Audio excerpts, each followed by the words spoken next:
So hello guys, welcome back to our YouTube channel crack and set. तो last video में मैंने जो chapter था हमारा एप्लीकेशन ऑफ डेरिवेटिव वो कंप्लीट करा दिया था।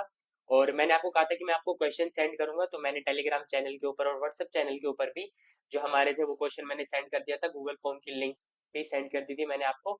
तो अब मैं क्या कराऊंगा, अब मैं बेसिकली उनके क्वेश्चन सोल्व कराऊंगा आपको। जो भी मैंने क्वेश्चन दिए थे उनके सोल्यूशन आपके सामने लेके आऊंगा, ठीक है। तो चले हमारी पहली स्लाइड पे यानी पहले क्वेश्चन पे चलते हैं, ठीक है, ज्यादा टाइम वेस्ट नहीं करेंगे। So this was our first question. तो क्वेश्चन क्या बोल रहा है, find the intervals, interval find करने इन विच द फंक्शन, ये जो फंक्शन गिवन है इंक्रीजिंग होगा और डिक्रीजिंग होगा। तो यानी इंक्रीजिंग और डिक्रीजिंग फंक्शन निकालने के लिए सबसे पहले हमें क्या करना पड़ेगा, F dash X equal to 0 रखना पड़ेगा। पर हम जो देख रहे हैं कि ये जो हमारा एफ एक्स है, हमारा एफ एक्स क्या है, F X is equal to 4 sin x -2x -x cos x upon 2 + cos x। तो ये जो है ये थोड़ा कॉम्प्लिकेटेड है कि नहीं। इस एफ एक्स का अगर हम एफ डैश एक्स निकालेंगे तो काफी मतलब काफी बड़ा सॉल्यूशन चला जाएगा। तो हम क्या करते हैं, हम सबसे पहले इसी में कुछ चेंज करके देखते हैं कि ये थोड़ा सिंपल हो रहा है या नहीं हो रहा। तो देखो, मैं यहाँ पे देखता हूँ, यहाँ पे 2 + cos x और यहाँ से कुछ कॉमन ले लूंगा, तो यहाँ पे भी कुछ ऐसे 2 + cos x बन सकते हैं। तो वही करते हैं। जो हमारा एफ एक्स है, एफ एक्स क्या हो जाएगा, 4 sin x। और जैसे ही मैं यहाँ से -x कॉमन ले लेता हूँ तो -x, और ये यहाँ पे क्या हो जाएगा, 2 + cos x हो जाएगा, ठीक है। और अपॉन में ये रहेगा 2 + cos x। अब इसे अलग अलग लिख देते हैं सेपरेट करके, तो ये क्या हो जाएगा, 4 sin x upon 2 + cos x। और इधर क्या बचेगा, -x। और ये 2 + cos x से 2 + cos x कैंसिल हो जाएगा, ठीक है। समझ गए, ये हमारा एफ एक्स हो गया। अब हम ये जो है हमारा एफ एक्स, इसका एफ डैश एक्स निकालते हैं, ठीक है, और उसे इक्वल टू 0 पुट करेंगे। तो ये सबसे मेन स्टेप था भाई कि कैसे करके हम इसे इजी बना सकते हैं। क्योंकि अगर आप इसे इजी नहीं करोगे ना, तो मतलब इस स्टेप को थोड़ा मॉडिफाई नहीं करोगे, तो ज्यादा कॉम्प्लिकेटेड आपकी कैलकुलेशन चली जाएगी और मिस्टेक होने के चांसेस बहुत ज्यादा हो जाते हैं उसके अंदर, ठीक है। तो चलिए स्टार्ट करते हैं, अब इसका एफ डैश एक्स निकालते हैं। अब अच्छा, मैंने अलजेब्रा और डेरिवेटिव्स में बताया था कि अगर एफ इस ये अलग है और ये माइनस का साइन है, तो अलजेब्रा और डेरिवेटिव से इसका डेरिवेटिव हम अलग निकाल सकते हैं और इसका डेरिवेटिव अलग निकाल सकते हैं। तो वही करेंगे, इसमें तो u बाई वी लगेगा। u बाई वी लगेगा तो नीचे v स्क्वायर हो जाता है, 2 + cos x का होल स्क्वायर हो जाएगा नीचे तो। और ऊपर क्या रहता है, v as it is, u का डेरिवेटिव, तो 2 + cos x as it is. और v क्या है, 4 sin x, sin x का क्या होता है, cos x, तो 4 cos x, ठीक है। और अब ये माइनस का साइन आएगा, माइनस। अब क्या होगा, हमारा जो u होता है वो एज इट इज, यानी 4 sin x as it is. और v का डेरिवेटिव, v का डेरिवेटिव करेंगे तो क्या आएगा, 2 + cos x का 2 का तो 0 हो जाएगा, और cos x का क्या होता है, -sin x, ठीक है। अब ये जो -x है इसका अलग कर रहे थे, तो -x का तो -1 यहाँ पे एज इट इज रहेगा। तो अब इसे सोल्व करते हैं, ये जो f डैश x हो गया ये क्या हो गया हमारा, तो इसे जैसे ही मल्टीप्लाई करेंगे तो 4 2 जा 8, 8 cos x। और ये क्या बन गया, +4 cos स्क्वायर एक्स। और ये माइनस से माइनस साइन कैंसिल हो जाएगा, +4 sin स्क्वायर एक्स, ठीक है। cos स्क्वायर एक्स और sin स्क्वायर एक्स। और यहाँ पे अपोन में क्या चल रहा है हमारा, 2 + cos square x, cos x का होल स्क्वायर, सॉरी, ठीक है। और ये -1 यहाँ पे एज इट इज चल रहा है, ये मतलब बाहर है। अब देखो, cos square x plus sine square x की जो प्रॉपर्टी होती है वो इसे क्या बना देती है, 1 बना देती है। तो ये क्या हो जाएगा, 8 cos x upon 2 + cos x का होल स्क्वायर। और यहाँ पे इसके साथ क्या है, +4। और यहाँ पे क्या है, -1। समझ गए। अब हम क्या करेंगे, अब हम इसे एलसीएम लेके सोल्व करते हैं। चलो उस साइड लिख लेता हूँ मैं एक बार। क्या था, 8 cos x +4 upon 2 + cos x का होल स्क्वायर। और यहाँ पे था -1। तो अब इसे एलसीएम ले लेते हैं। तो एलसीएम लेंगे तो क्या हो जाएगा, 2 + cos x का होल स्क्वायर, ठीक है। इधर बचेगा 8 cos x +4। अब इसे देखो मैं डायरेक्ट ओपन करता हूँ, ए स्क्वायर प्लस बी, ए प्लस बी का होल स्क्वायर यानी ए स्क्वायर, यानी 4, लेकिन ये -1 है तो इसे -4 बना देगा, सॉरी।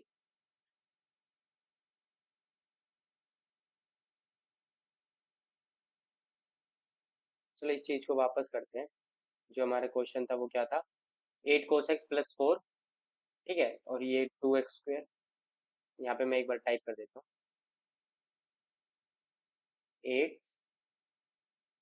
8 cos² x + 4 था, अपॉन क्या था यहाँ पे 2 + cos x का होल स्क्वायर, ठीक था ना, और यहाँ पे -1 आ गया था।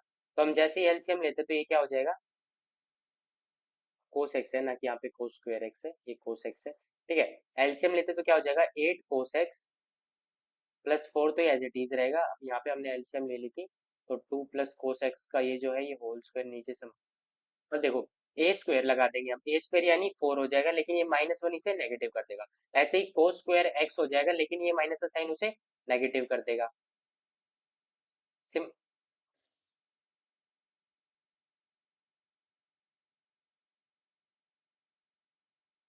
सिमिलरली क्या होगा, ये जो 2ab हो जाएगा, यानी 4 cos x, लेकिन वो जो माइनस का साइन है वो उसे क्या कर देगा, नेगेटिव कर देगा, 4 cos x।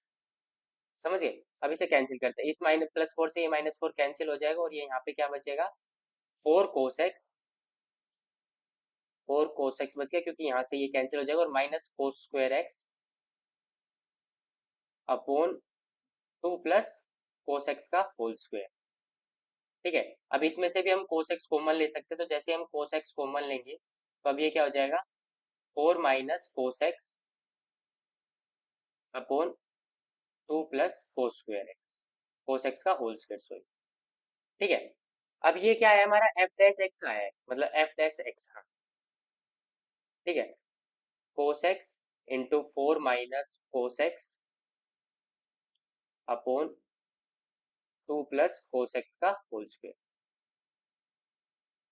अब देखो, अब हमें निकालना क्या है, वो चीज निकालनी है जहाँ पे ये जो फंक्शन होगा इंक्रीजिंग होगा और डिक्रीजिंग होगा। अगर हम इसमें सेकंड ऑर्डर डेरिवेटिव टेस्ट लगाते हैं, यानी अगर हम दोबारा डिफरेंशिएट करते हैं, तो क्या होता है, देखो आप इसे सोल्व करोगे तो काफी कॉम्प्लिकेटेड चला जाएगा। तो हम इसमें फर्स्ट ऑर्डर डेरिवेटिव टेस्ट लगाएंगे, क्या लगाएंगे, फर्स्ट ऑर्डर डेरिवेटिव टेस्ट। तो सबसे पहले तो हम सी निकालेंगे कि कहाँ कहाँ पे ये जो फंक्शन है ये जीरो होगा, ठीक है ना, वही चीज करते हैं। तो यानी इसको इक्वल टू जीरो रख देते हैं। जब इसको जीरो रखेंगे तो डिनोमिनेटर तो ऑब्वियस सी बात है जीरो नहीं हो सकता, क्योंकि वरना ये फंक्शन डिफाइन ही नहीं होगा। और पहली बात तो कि क्या है, ये जो है ये स्क्वायर है, स्क्वायर हमेशा क्या रहता है, पॉजिटिव रहता है। यानी हमें ये चेक करना है कि cos x यानी न्यूमिनेटर जो है cos x और 4 - cos x जो है ये कहाँ कहाँ पे क्या होगा, पॉजिटिव होगा, मतलब कहाँ कहाँ पे इसकी वैल्यू जीरो आएगी। सबसे पहले तो हम वो निकालते हैं। तो या तो क्या होगा कि cos x equal to zero होगा, या फिर क्या होगा, cos x की वैल्यू क्या होगी, 4 होगी। तो cos x की वैल्यू 4 तो नहीं हो सकती, क्योंकि cos x की जो वैल्यू होती है वो -1 से 1 के बीच में लाई करती है, यानी x की वैल्यू जो होगी जीरो होगी, यानी cos x की वैल्यू जीरो। अब देखो, अब इसकी क्या वो इंटरवल फाइंड करने हैं जिसके अंदर ये जीरो होगा, यानी हम किसके बीच में फाइंड कर लेंगे, मेनली प्रिंसिपल के अंदर, यानी जीरो से लेके 2π के बीच में, ठीक है ना।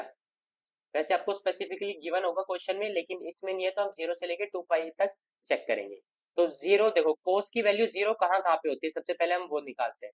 कोस का ग्राफ कुछ ऐसा बनता है, यहाँ से स्टार्ट होता है और ऐसे एंड यहाँ यहाँ तक ये 2π का ग्राफ होता है, ठीक है। तो एक तो होता है π/2 पे, यहाँ पे पाई होती है,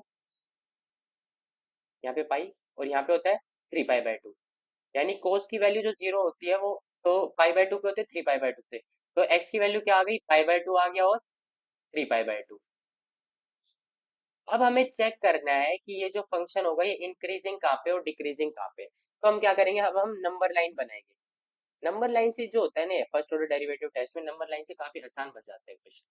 तो इसे डिनोट करते हैं, यहाँ पे कहीं π/2 होगा, ठीक है, और यहाँ पे कहीं 3π/2 होगा, ठीक है। अब हम चेक क्या करेंगे कि इस इंटरवल में क्या है, ये पॉजिटिव है नेगेटिव है, इस इंटरवल में कहाँ है और इस इंटरवल कहाँ तक चेक करेंगे, लेकिन मैक्सिमम 2π तक। और यहाँ से स्टार्ट कहाँ से, 0π, जीरो से, ठीक है ना। तो पहले चेक करते हैं जीरो से π/2 के बीच में। तो पुट करते हैं f' के ऊपर, मतलब इसके अंदर ऐसी कोई भी वैल्यू पुट करो जो जीरो से π/2 के बीच में, और वो क्या है देखते हैं, वो चेक करनी है। ऐसे ही f' के अंदर जो है वो पुट करके देखेंगे कि π/2 से 3π/2 के बीच में वैल्यू पुट करके देखेंगे, वो देखेंगे अगर ग्रेटर देन जीरो आ रही है या लेस देन जीरो आ रही है। तो यही हमारा फर्स्ट ऑर्डर डेरिवेटिव टेस्ट होता है, इंक्रीजिंग और डिक्रीजिंग फंक्शन बताने के लिए, ठीक है। वैसे तो मैक्सिमा और मिनिमा के लिए यूज होता है, लेकिन इसी से ही हम इंक्रीजिंग और डिक्रीजिंग निकालेंगे। देखो वो कैसे, पेन का है, वो देखो कैसे करेंगे। सबसे पहले हम निकालते हैं, मान लो कि एफ पाई बाय टू और थ्री पाई बाय टू के बीच में हमें पता है कि पाई एग्जिस्ट करता है। अगर हम मान लो निकाल देते हैं, एफ डैश पाई निकाल देते हैं, और अगर एफ डैश पाई ग्रेटर देन जीरो आता है तो इंक्रीजिंग फंक्शन हो जाएगा, और लेस देन जीरो आता है तो डिक्रीजिंग फंक्शन हो जाएगा। ठीक है ना। तो उसी चीज का हम यूज करेंगे सबसे पहले। तो हम निकालते हैं सबसे पहले पाई पे, तो कोस सबसे सिर्फ हम यहीं पे रख के देखते हैं। पाई की वैल्यू जैसे ही पुट करेंगे, तो कोस पाई की वैल्यू क्या होती है, कोस की वैल्यू मैंने बताया, ये पाई पे क्या आती है, -1 आती है। तो -1 हो गया, और 4 -1 हो गया, तो यानी -1 इंटू 3 क्या हो गया, नेगेटिव हो गया। यानी एफ डैश जीरो जो है वो लेस देन जीरो, तो यहाँ पे यानी पाई बाय टू से थ्री पाई बाय टू के बीच में जो फंक्शन है वो कैसा फंक्शन है, डिक्रीजिंग फंक्शन है। समझ गए। अब ऐसे ही पाई बाय टू से और इसके बीच में कहीं निकाल लो, और ऐसे ही थ्री पाई बाय टू से टू पाई बाय के बीच में कहीं भी निकाल लो। ठीक है। अब ये मैंने आपको जो पार्ट है ये मैंने आप पे छोड़ दिया कि आप निकालोगी कैसे होगा, मैंने आपको एक इंटरवल पे निकाल के दे दिया। ठीक है। इस पे अगर दिक्कत आए तो आप कहाँ पे निकाल लेना, पाई बाय फोर पे निकाल लेना, और इस पे भी ऐसे कहीं पे भी निकाल लेना, थ्री पाई बाय टू के अंदर प्लस करके कुछ भी उस पे निकाल लेना। ठीक है। हल्का सा जैसे हमें पता लग जाएगा कि ये जो फंक्शन है यहाँ पे इंक्रीजिंग हो रहा है, यानी F dash X greater than आ रहा है, तो बस आपका काम हो, समझिए। सिमिलरली ऐसे ही जो नेक्स्ट क्वेश्चन है वो भी वही है। ठीक है, बट वो भी मैं आपको सोल्व करा देता हूँ, ऐसे ही नहीं छोड़ूंगा। तो ये क्वेश्चन अब आपको सोल्व करना है आगे। ठीक है ना, मैं अब आगे सोल्व नहीं करा रहा हूँ, क्योंकि मैंने मेनली आपको सारा हिंट इस क्वेश्चन का दे दिया। बस आपको ये फाइंड करना है कि इस इंटरवल में, यानी जीरो से पाई बाय टू और थ्री पाई बाय टू से टू पाई के बीच में भी ये कैसा होगा, इंक्रीजिंग होगा या डिक्रीजिंग होगा। ठीक है। चले अब आगे। अगर आप ऐसे नहीं कर सकते तो चलो, हाँ आप करो, मैं ये नहीं बता रहा, वरना आप इसका भी आइडिया ले सकते हो कि cos x जो फंक्शन होता है वो कैसा होता है, इंक्रीजिंग होता है या डिक्रीजिंग होता है। या फिर डायरेक्ट आप इसके अंदर वैल्यू पुट करते चलो, कि जैसे ही आपने ले लिया था cos पाई बाय फोर आप उठाते हैं, चलो मैं करा ही देता हूँ। cos pi by four, cos pi by four की वैल्यू, और four minus cos pi by four. देखो ये बात तो ऑब्वियस है कि four minus cos pi by four क्या होगा, पॉजिटिव होता है, और कोस पाई बाय फोर भी क्या होता है, पॉजिटिव होता है। तो पॉजिटिव पॉजिटिव होगा तो एफ डैश यहाँ पे इस इंटरवल में क्या होगा, पॉजिटिव होगा। ठीक है, यानी इंक्रीजिंग फंक्शन। सिमिलरली अब थ्री पाई बाय टू से टू पाई बाय के बीच में देखते हैं, तो कोस जो होता है वो थ्री पाई बाय टू से टू पाई के बीच में इंक्रीजिंग होता है, तो ये बात तो ऑब्वियस है कि ये तो फंक्शन जो होगा ये तो पॉजिटिव ही होगा।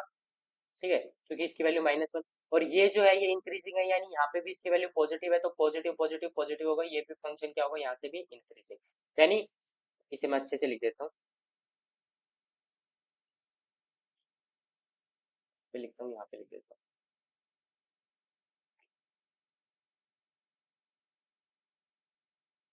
तीन हमारे वो बने हैं, जीरो से पाई बाय टू,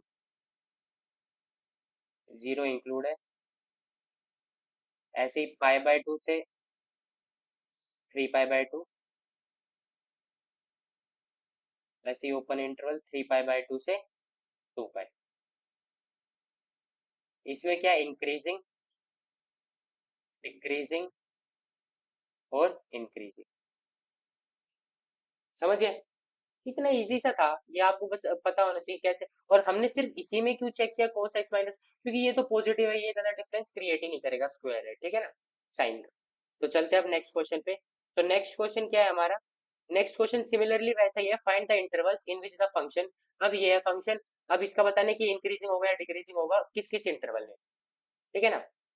तो इसमें तो जो हमें चेक करना है वो रियल नंबर के लिए चेक करेंगे। ठीक है ना, रियल नंबर लाइन के लिए कि कहाँ कहाँ तक ये इंक्रीजिंग है, कहाँ कहाँ तक ये डिक्रीजिंग।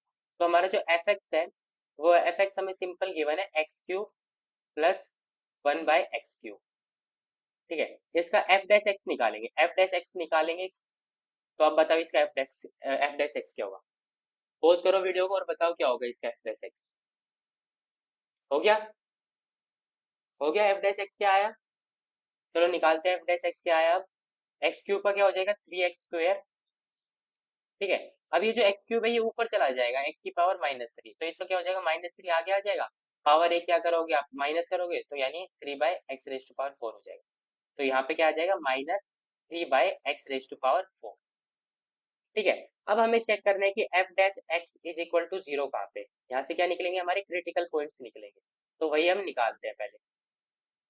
ठीक है ना। तो यानी 3 × x² minus 1/x⁴ is equal to 0 put कर दिया हमने, यानी x² माइनस 1/x⁴ क्या होना चाहिए, 0 होना चाहिए। ठीक है, इसे अब कैसे सोल्व करेंगे, तो एलसीएम ले लेते हैं, x⁶ माइनस 1 अपॉन x⁴ उस साइड जाके 0 हो जाएगी, यानी ये आ गया। अब देखो इसे क्या कर सकते हैं, a² माइनस b² लगा सकते हैं, यानी x³ माइनस 1 और x³ प्लस 1। ठीक है, यहाँ से अगर आप x की वैल्यू निकालोगे तो x की वैल्यू आएगी 1 और -1। ठीक है, आप बोलोगे सर ये कैसे निकाल दिया आपने, एक एक बार करके देख लो। x³ की वैल्यू क्या होनी चाहिए, 1 होनी चाहिए, या फिर x³ की वैल्यू क्या होनी चाहिए, -1 होनी चाहिए। तो ये कब आ सकता है, जब x की वैल्यू 1 होगी, या फिर जब x की वैल्यू -1 होगी। समझ गए, तो अब हमारे ये दो नंबर आ गए। अब हम क्या करते हैं, अब हम इसे नंबर लाइन पे रिप्रेजेंट करते हैं। ठीक है, ये यहाँ पे -1 है, ये यहाँ पे 1 है। ठीक है, 3 इंटरवल के बीच में चेक करना है हमें, किन किन के अंदर, -∞ से लेके -1 तक। ठीक है, -1 से लेके 1 तक, और 1 से लेके इंफिनिटी तक, ये 3 इंटरवल बन गए हमारे। अब इनमें चेक कर रहे हैं, इनमें कौन से में इंक्रीजिंग होगा, कौन कौन से में डिक्रीजिंग होगा। तो हम क्या करते हैं, देखो सबसे पहली बात तो हम x को 0 पुट नहीं कर सकते, क्योंकि 0 पे ये नॉट डिफाइंड हो जाएगा। ठीक है, तो हमें चेक करना है कि हमारा जो f डैश x है, हमारा f डैश x क्या था, हमारा f डैश x था हमारा ये x² माइनस, यानी हमने इसे ये बनाया था x⁶ माइनस 1।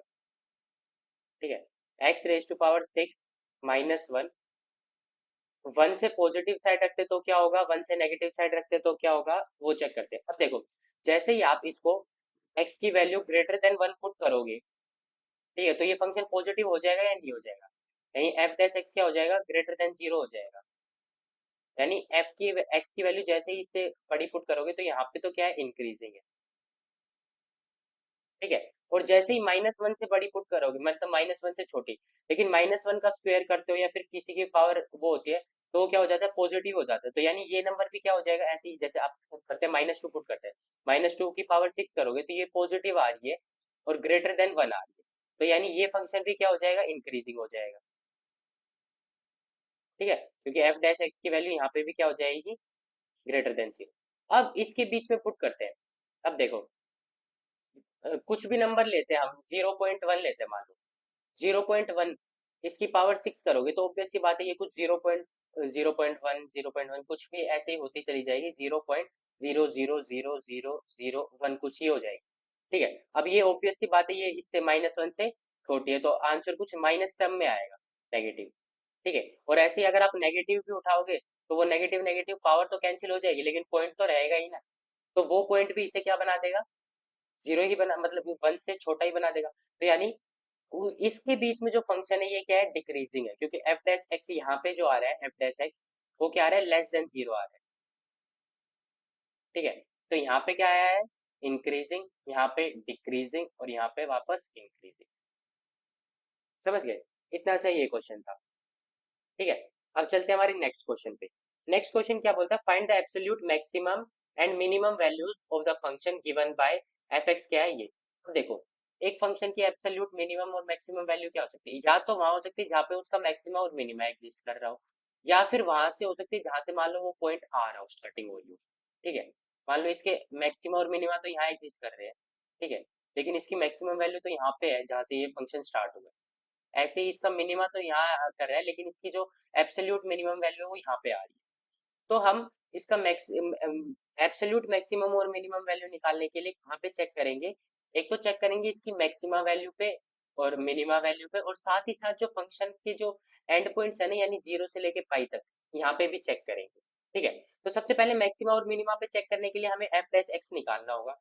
बिल्कुल सी बात है, क्योंकि मैक्सिमा और मिनिमा तो तभी निकलेंगे। हमारा जो एफ एक्स है, एफ एक्स क्या है हमारा, cos square x plus sine x. ठीक है, तो एफ डैश एक्स निकालते हैं, एफ डैश एक्स क्या हो जाएगा, कोस स्क्वायर एक्स का क्या हो जाएगा, 2 कोस एक्स, और कोस एक्स का क्या होता है, माइनस साइन एक्स, और साइन एक्स का क्या हो जाएगा, कोस एक्स।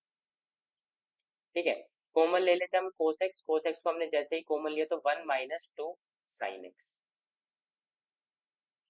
ठीक है, अब ये जीरो कहाँ कहाँ पे होगा? एक तो जीरो ये यहाँ पे होगा जहाँ पे कि कोस एक्स जीरो होगा, और एक ये जीरो कहाँ पे होगा, जहाँ पे 1 - 2 साइन एक्स क्या होगा, जीरो होगा। ठीक है, कोस एक्स जीरो कहाँ पे होता है, तो वहां पे एक्स की वैल्यू क्या हो गई, जीरो से लेके पाई के बीच में सिर्फ एक ही जगह होता है जो होता है पाई/2 पे। अब यहाँ से निकालते हैं, यहाँ से साइन एक्स की वैल्यू क्या हो जाएगी, 1/2 हो गई, और साइन एक्स की वैल्यू 1/2 जीरो से पाई के बीच में कितनी बार होती है वो भी आपको दिखा देते हैं। ठीक है, ये हमारा क्या है, जीरो से,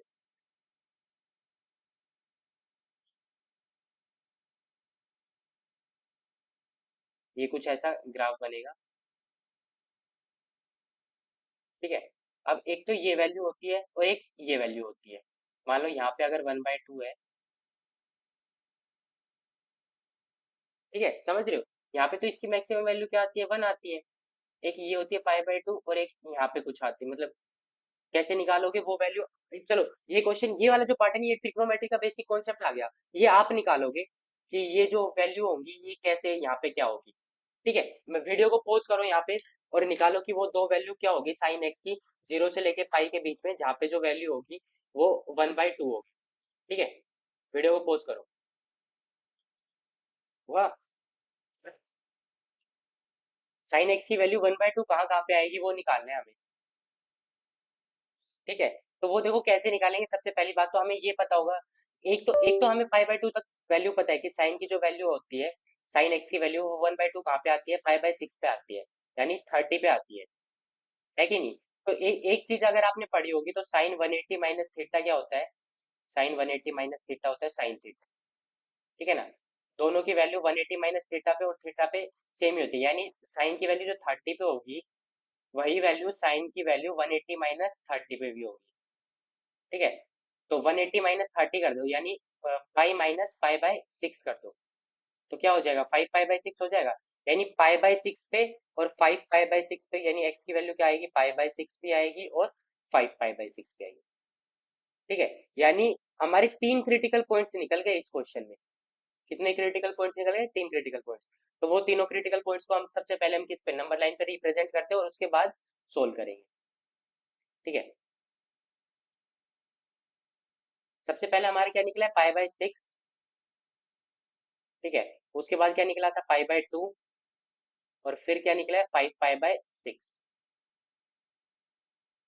और जीरो भी है और पाई भी है। ठीक है, अब हमें क्या वैल्यू पता लगानी है कि इसकी जो मैक्सिमम वैल्यू है वो किस पे आ रही है। तो ये जो है, ये तीन पॉइंट है, इन पे चेक करना है कि इसकी वैल्यू क्या आ रही है, और इन दो पे चेक करना है। ठीक है, तो सिंपली हम जो हमारा एफ एक्स है, हमारा एफ एक्स क्या है, पहले वो निकालते हैं।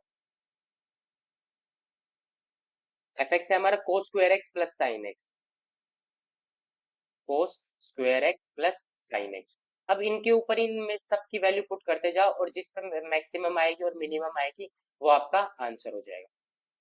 ठीक है, हमारी कितनी वैल्यू है, 5 है। इस पे मान लो जीरो पे चेक करते हैं, फिर पाई/6 पे, फिर पाई/2 पे, फिर 5 पाई/6 पे, और फिर पाई पे।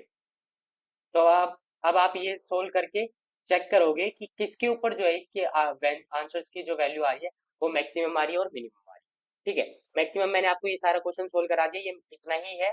बस अब आपको वैल्यू पुट करके देखनी है कि किस पे इसकी वैल्यू मैक्सिमम आ रही है और किस पे मिनिमम आ रही है।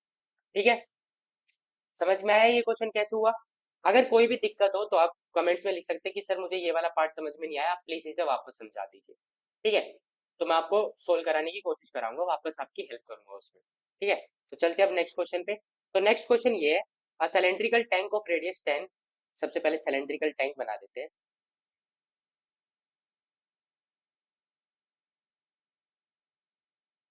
तो ये कोई सिलेंड्रिकल टैंक है, इसकी जो रेडियस हमें गिवन है वो है 10 मीटर, और इसके अंदर कुछ फिल किया जा रहा है, इस फिल्ड विद बीट। ठीक है, किसके ऊपर, at the rate of 314 cubic metre per hour, यानी मीटर क्यूब पर आवर। यानी ये क्या गिवन है, हमें वॉल्यूम गिवन है कि किस वॉल्यूम पे ये हो रहा है, dv/dt गिवन है ये। ठीक है, then the depth of the wheat is increasing, यानी हमें डेप्थ निकालनी है, यानी कितना भर रहा होगा, यानी हमें निकालना है dH/dt। ठीक है, तो ये किसके ऊपर है ये question? Rate of change of quantities के ऊपर है। आपको समझ में आ गया होगा, rate of change of quantities. ठीक है, तो अब क्या करते हैं, अब वॉल्यूम का फॉर्मूला लगाते हैं हम सबसे पहले, वॉल्यूम ऑफ सिलेंडर का। ठीक है, वो क्या होता है, pi R square H. Pi R square H होता है 1/3 पाई आर स्क्वायर एच होता है, 1/3 पाई आर स्क्वायर एच होता है। ठीक है, पाई आर स्क्वायर एच नहीं होता, 1/3 पाई आर स्क्वायर एच। ठीक है, तो अब इसमें करते हैं।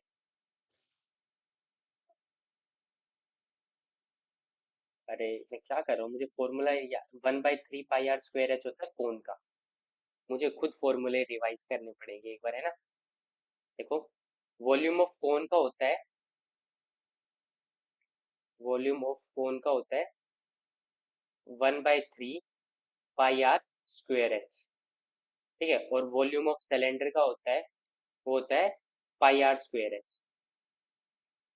ठीक है, तो क्या हो गया, पाई आर स्क्वायर एच, ये हमारी वॉल्यूम है, वॉल्यूम है पाई आर स्क्वायर एच। ठीक है, अब हमें इसकी क्या, डीवी बाई डी टी हमें पता है, हमें D H by D T निकालना है, और रेडियस इसमें हम मान लेते हैं कॉन्स्टेंट, क्योंकि हमें गिवन है रेडियस कितनी है, 10 मीटर। ठीक है, तो इसको बोथ साइड हम डिफरेंशिएट करेंगे विद रिस्पेक्ट टू टाइम, तो ये क्या हो जाएगा, डीवी बाई डी टी, ये क्या है, pi R square H, pi R square ये है कॉन्स्टेंट, तो ये एज इट इज रहेगा, और डी एच का क्या हो जाएगा, D H by D T.